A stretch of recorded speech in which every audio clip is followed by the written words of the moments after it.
Chers amis, bonjour. Ici Daniel Leclerc. Je suis très heureux de vous souhaiter la bienvenue à cette troisième émission de la quatrième saison de Capsules d'Espérance. Il y a 2 semaines, nous avons commencé, j'ai fait un oubli majeur. Vous avez vu qu'on n'est pas dans le même décor que les 3 dernières saisons. Et je voudrais vous expliquer comment je perçois le décor et féliciter ceux qui y ont pensé et qui l'ont monté. D'abord, vous avez à ma droite un tableau, un coucher de soleil sur les montagnes du Saguenay, sur la rivière Saguenay ou la baie de BDAA. C'est un coucher de soleil parce que le soir, c'est la période d'examen qu'on se fait. Comme vous faites à la suite d'une émission des Capsules d'Espérance où vous vous mettez à réfléchir sur votre propre vie, alors le soleil se couche, il y a une expérience qui a été vécue et il reflète sur l'eau comme image ou une espérance que demain, le soleil va se lever pour être capable de continuer à vivre ce que j'ai commencé à vivre aujourd'hui. Et ça me fait penser à un texte que j'avais vu.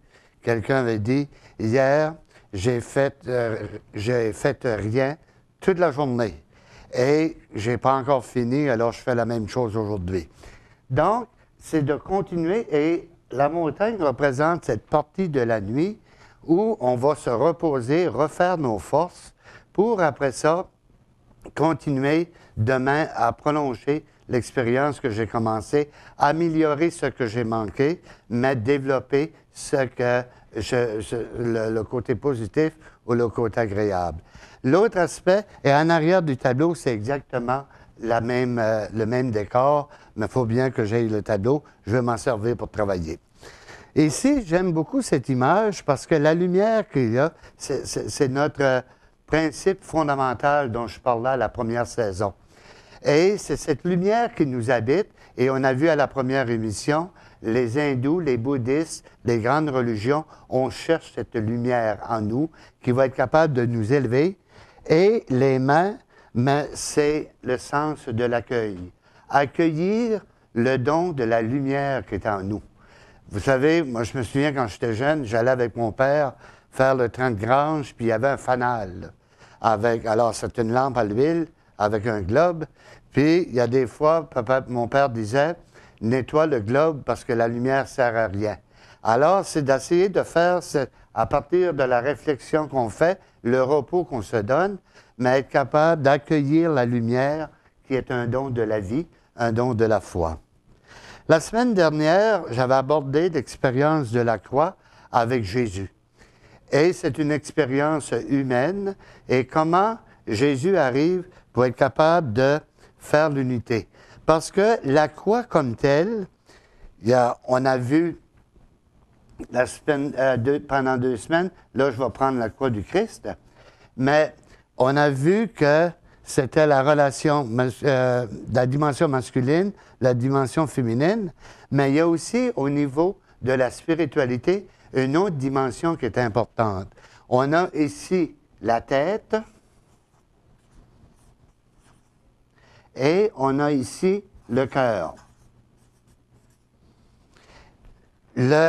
Que ta tête rejoigne ton cœur pour après ça, nos relations humaines.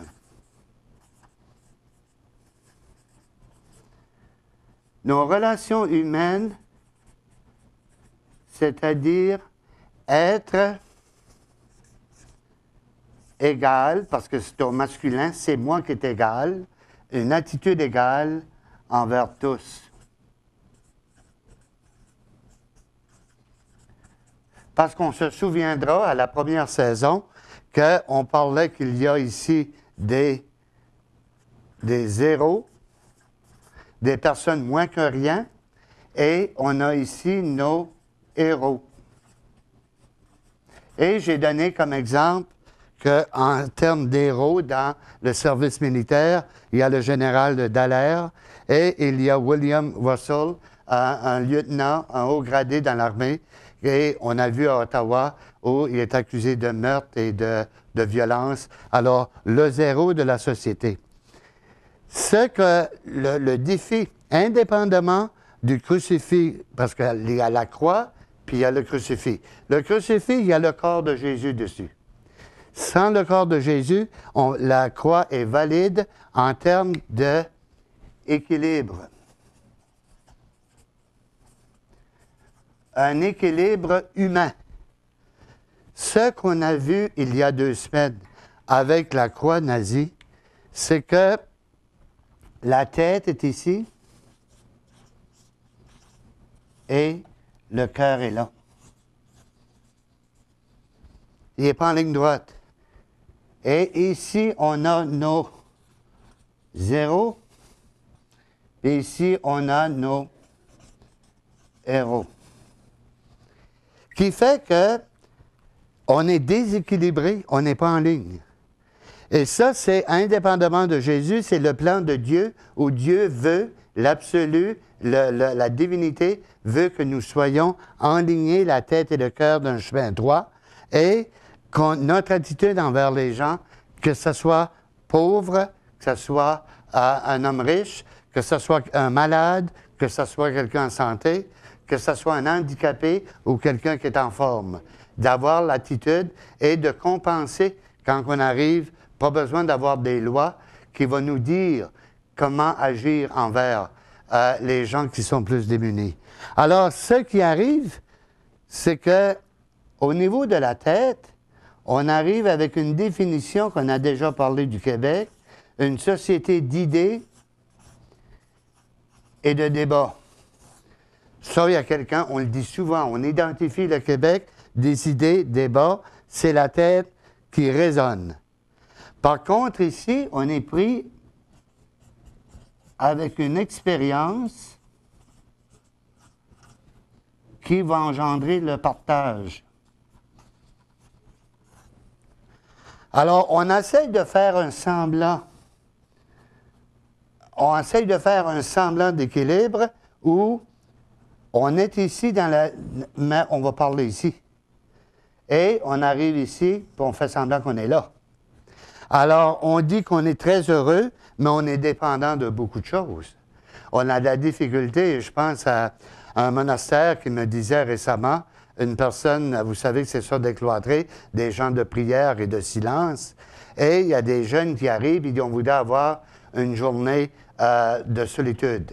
Ils ont dit, OK, laisse ton téléphone intelligent, laisse tout ça ici, tu le reprendras en sortant. Ils n'ont jamais voulu, ils sont repartis. Ils ne sont pas capables d'arrêter de reconnaître, et on reconnaîtra, quand je parlais de la croix nazie, quand on tombe dans le 45 degrés, où on est pris dans un ghetto, où on ne se comprend plus, parce qu'on a des idées, un débat qui ne rejoint pas l'expérience et on ne sait pas comment partager. Qu'est-ce qui arrive à un moment donné? C'est qu'on fait la même chose à ce niveau ici. Alors, on arrive avec, je vais prendre de nouveau le sergent de l'armée ou le lieutenant, William Russell. On est contre sa position. Il est pourtant un gars dans l'armée et haut placé, mais il pose un geste dégradant. Et là, on arrive et on dit, on regarde un autre geste qui est très, en 2004, puis en 2014 jusqu'en 2015, on va en parler, un médecin, un homme qui tue ses 2 enfants, et on regarde, c'est très épouvantable comme expérience, mais on regarde, on dit oui, mais c'était quand même un bon gars, c'est un cardiologue. Alors, on arrive où la parole ne veut plus rien dire. Et nécessairement, vous voyez que quand on est distorsionné à ce point-là, c'est qu'on arrive avec une théorie qui ne rejoint pas la pratique. Et ça me rappelle une phrase que j'avais dit et que mes professeurs n'étaient pas contents. En théorie, la théorie est égale à la pratique. Mais dans la pratique,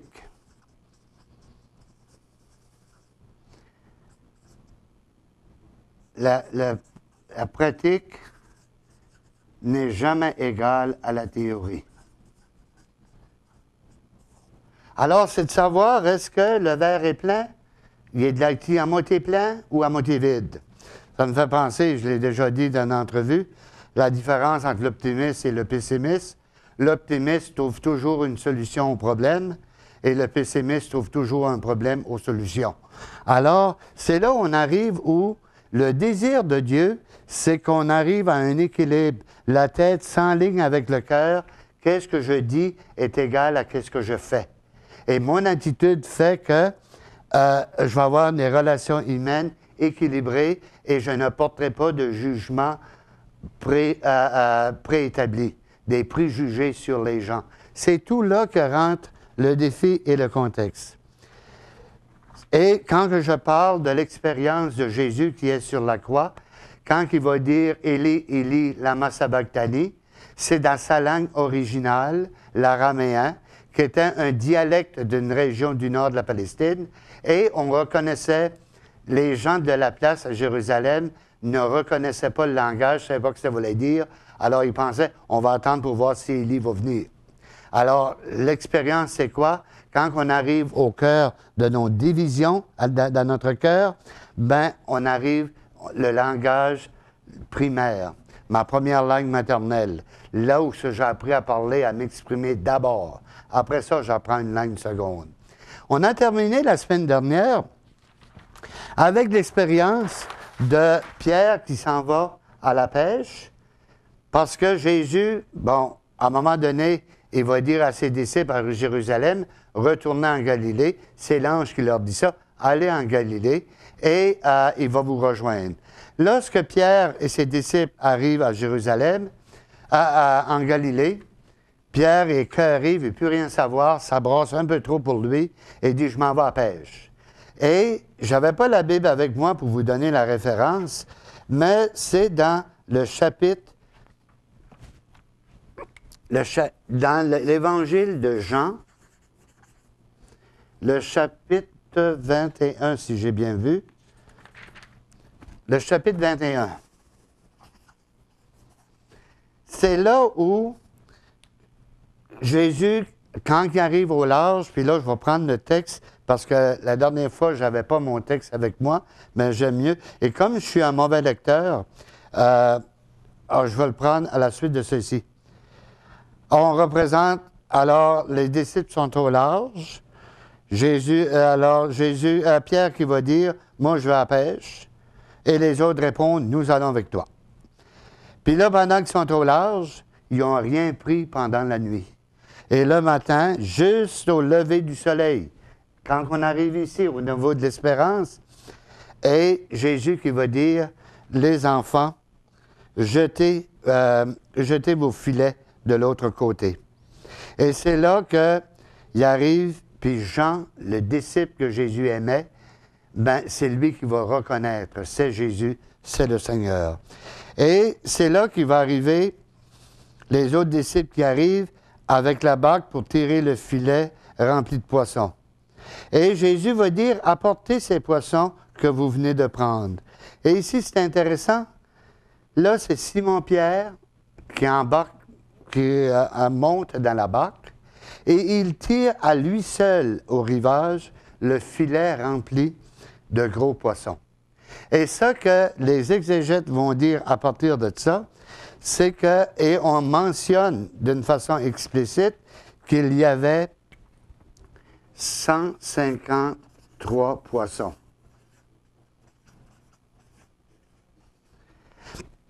Le chiffre 153, là, c'est un chiffre symbolique qui veut dire la totalité de tout. C'est-à-dire que le salut, j'ai envie de dire, c'est pas juste pour les chrétiens. C'est pour tous ceux qui ont l'honnêteté de vivre la dimension de la croix où la tête est enlignée avec le cœur, puis qui font un effort de justice envers tout le monde. Alors, à ce moment-là, et le 153, selon les naturalistes de l'époque, ce serait le nombre de sortes de poissons que la mer pouvait tenir. Alors, la mer à l'époque de Jésus. Alors, c'est là qu'on remarque, et Pierre est tout seul à tirer ce filet-là. Et l'exégète qui va dire, La raison que c'est Pierre, c'est que il représente la primauté parmi les apôtres. Parce qu'à un moment donné, quand il arrive au bord, là, il y a quelque chose de surprenant. C'est que Jésus qui est sur le bord de la rive, on va parler qu'il y a un feu de braise, il y a du pain, puis il y a un poisson. Et ici, au niveau du symbolisme, on ne peut pas trouver meilleur que ça. Parce que la braise ici fait référence au buisson ardent de Moïse. Moïse que son peuple rejette, c'est-à-dire c'est un Hébreu qui a été adopté et élevé par les Égyptiens. On le pensait égyptien. C'est là qu'il découvre en cours de route qu'il est lui-même un Hébreu. Et sa race, les Hébreux, le rejettent. Et en même temps, il a tué un soldat égyptien. Il faut qu'il se sauve. Puis là, il est en pleine noirceur, dans la nuit. Il veille sur les animaux de Jéthro, son beau-père. Puis il y a un buisson qui brûle, mais il ne se consume pas. Ça fait référence à ceci, la braise. Et c'est aussi une référence à l'amour. L'amour qui est comme un charbon ardent qui brûle, qui va, fait pas de fumée, mais qui va, et on a ce symbole-là dans l'Église lorsqu'on utilise l'encens. L'encens dont on a déjà fait référence dans les émissions antérieures avec les différentes saisons, je pense que c'était dans la saison 3. Alors, l'amour, et quand on regarde l'encens, l'amour, c'est le charbon. Le charbon qui devient braise. L'encens, c'est relié à la peine.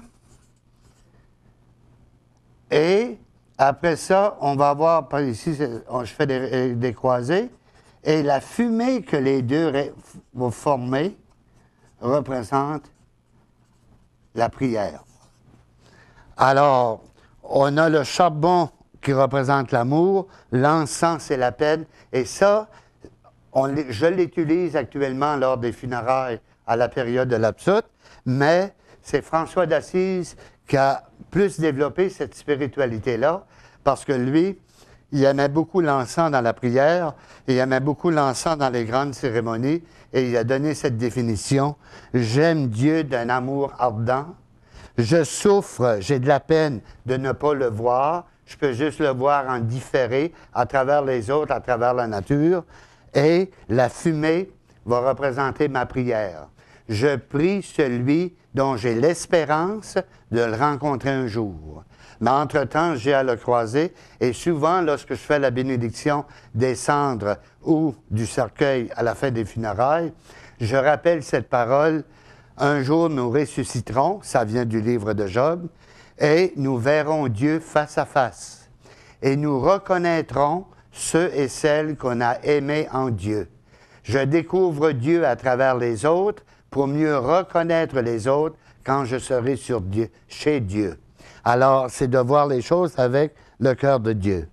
Et ici, ce qui est intéressant, c'est le pain. Le pain, c'est toujours l'œuvre des humains. On le fait, le pain. C'est de la farine, de l'eau, on met toutes sortes d'ingrédients, du froment dedans, du froment, et c'est l'œuvre humaine. On produit le pain. Mais le poisson, c'est une œuvre qui vient d'ailleurs. Ça vient des lacs et ça vient de la mer. Or, on n'est pas fait pour vivre dans le fond des lacs ni dans le fond de la mer. Ce n'est pas des jouets qu'on a, c'est des poumons. Alors, c'est ici dans le contexte où il y a l'aspect humain, puis il y a les poissons. Et on dit dans l'Évangile que Jésus va aller, il va donner le pain et le poisson à Pierre et aux disciples. Tout ça pour dire quoi? L'amour de Dieu passe par les gens pour être un signe sensible. Puis ici, j'aimerais vous conter une allégorie que j'utilise souvent dans un type de funérailles. Et vous allez voir à la fin comment le sens de tout ça. Un jour, il y a un ange qui va voir Pierre et lui dit, je voudrais voir Dieu. Et Pierre dit, tu peux avoir de la misère parce que Dieu est dans l'atelier, puis il est en train de faire une créature spéciale. Alors l'ange arrive à l'atelier, puis il voit au bout de l'établi qu'il y avait beaucoup de débris. Dieu travaillait fort. Alors il demande à Dieu, qu'est-ce que tu fais? Et Dieu dit, je fais une créature spéciale. Elle va ressembler à un être humain, mais elle devra agir comme si elle avait un troisième œil qui fait le tour de la tête. Il faudrait qu'elle voie ce qui se passe derrière elle sans donner l'impression d'espionner. Il faudrait qu'elle puisse voir à travers une porte fermée ou un mur, parce qu'elle va demander « Qu'est-ce que vous faites là? » pour moi lui dire rien. Il va falloir qu'elle puisse lire avec cet œil-là l'expression d'un visage. Parce qu'on a des situations, des états d'âme, on ne sait pas comment l'exprimer, mais on le porte dans le visage. Moi, le matin, quand je me regarde dans le miroir, puis que je fais ma toilette, je fais toujours de l'humour, même en me réveillant. Je dis, Seigneur, je vais finir le miracle que tu as commencé. Alors, j'essaie de le raccommoder comme que je peux. Donc, à reconnaître l'expression du visage, une histoire secrète dont on ne veut pas parler. Elle aura aussi à agir comme si elle avait une troisième oreille, pour être capable d'écouter le silence, d'être capable de comprendre une histoire dans un soupir. Être capable, lorsqu'elle entend marcher, de voir un peu l'expérience que la personne en question est en train de vivre. Le pas pesant ou un pas léger, marcher vite, un peu pressé, un pas lent, un peu timide. Être capable de saisir tout ça. Dieu dit, ma créature spéciale devra aussi avoir mes préférences à moi. Préférez celui qui est malade jusqu'à ce qu'il guérisse. Préférez celui qui est au loin jusqu'à temps qu'il se rapproche. Préférez celui qui a faim jusqu'à ce qu'il soit comblé. Préférez celui qui est tombé jusqu'à temps qu'il soit relevé. Préférez celui qui est rejeté jusqu'à ce qu'il soit accepté. Et Dieu dit, et l'ange dit à Dieu, c'est bien beau ce que tu fais là, mais il dit, comment tu vas l'appeler? Moi, dit Dieu, je vais l'appeler le signe sensible de ma présence sur terre. Et l'ange dit, c'est beau ça, mais pour les enfants des hommes, ça va être compliqué. Et Dieu dit non, l'enfant des hommes l'appelleront maman. Et c'est reconnu au point de vue psychologique que l'enfant, la mère qui a perdu la confiance de son enfant, l'enfant qui ne croit plus à la parole de sa mère, ne croira jamais en Dieu, peu importe ce qu'on peut lui en dire. Parce que c'est le premier signe sensible, une affection beaucoup plus grande que juste psychologique. L'enfant peut ressentir toute sa vie le rejet qu'elle a ressenti dans le ventre de sa mère quand sa mère n'acceptait pas la grossesse et l'enfant qui allait venir. Et j'ai eu à accompagner des gens qui ont eu à vivre ce dilemme-là. Et dans la spiritualité, ça devient très difficile de croire à un Dieu d'amour alors que la mère a rejeté. Donc, c'est toute cette dimension-là où le pain, c'est l'œuvre humaine, où j'ai à poser des gestes signifiants, qui vont signifier quelqu'un d'autre à travers mon attitude, mais Dieu fait aussi sa part, il va donner du poisson, c'est-à-dire le résultat de la prière.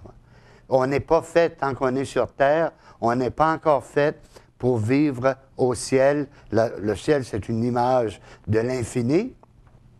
Mais on n'est pas fait pour vivre à la source de notre prière, mais on a besoin, comme un pêcheur qui jette son filet comme Pierre et compagnie, on a besoin de jeter notre prière à cette source et en souhaitant de recevoir le plus possible. Et quand on regarde cette dimension-là, c'est là qu'on arrive après ça que Jésus va dire, fais un geste exceptionnel. D'abord, il va demander, après le repas, Jésus va dire à Pierre, hein, Simon Pierre, fils de Jean, m'aimes-tu plus que ceux-ci? Et ici, c'est extraordinaire parce que dans le plus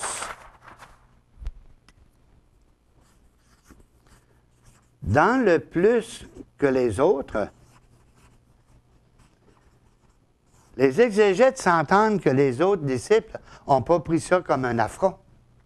Les autres disciples ont pris ça comme c'est Pierre qui a d'abord fait la première profession de foi.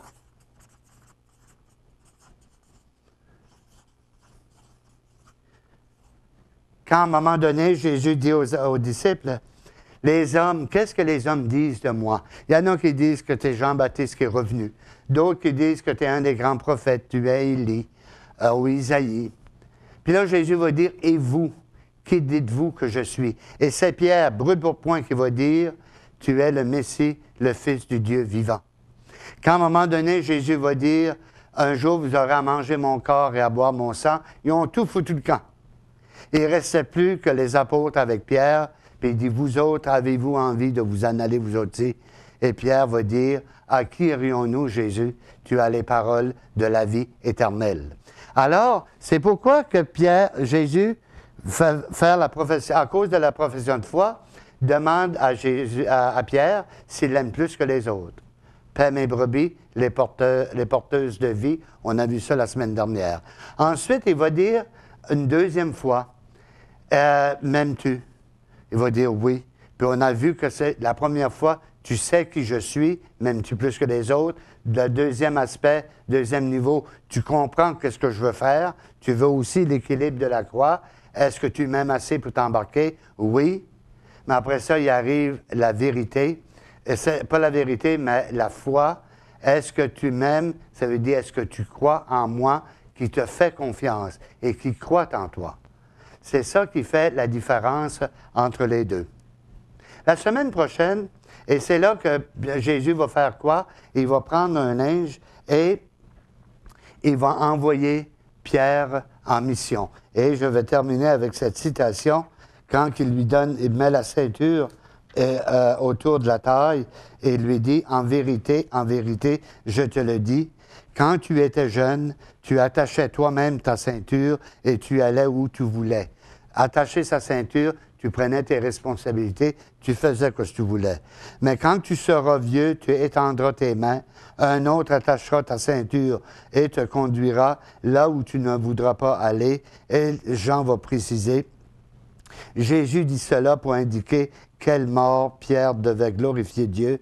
Et Jésus va ajouter, suis-moi. Pas le précéder, le suivre. Et on sait que Pierre, historiquement, est mort à Rome, crucifié, mais il ne voulait pas être crucifié comme Jésus. Il a été crucifié la tête en bas parce qu'il n'était pas digne de prendre les sandales de Jésus. Je vous souhaite une bonne semaine et je vous rappelle qu'il est toujours possible d'avoir accès au coffret de la saison 1, 2 et 3 en communiquant à la référence que nous vous donnons présentement. Je vous souhaite une très bonne semaine et au plaisir de vous revoir.